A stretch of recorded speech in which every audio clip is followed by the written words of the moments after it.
சனி பகவானை எப்படி பிரார்த்தித்து என்ன பரிகாரம்? சனி நீதிபதி, நியாயவான்.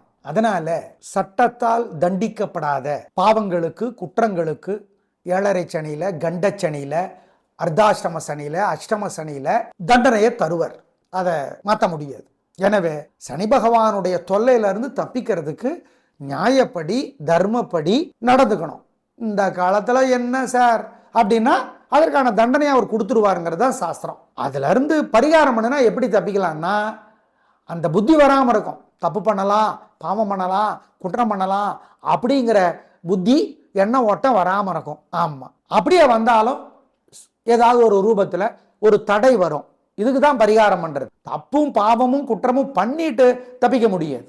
தண்டனை அனுபவிச்சு தான் தீரணும். ஆனால் அனுபவிக்கிற காலகட்டத்தில் மனசை ஓரளவுக்கு நிம்மதியாக வச்சுக்க முடியும்.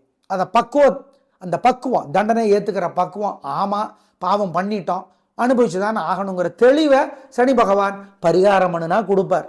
என்ன பரிகாரம் பண்ணுறது? சனிக்கிழமையில் அசைவ உணவை தவிர்ப்பது, முழுக்கவே ராத்திரி 7 மணி வரைக்கும் பால் பழம் மட்டும் சாப்பிட்டு விரதம் இருப்பது. சனிக்கிழமையில் ஆஞ்சநேயர் கோயிலில் தீபம் போடுறது.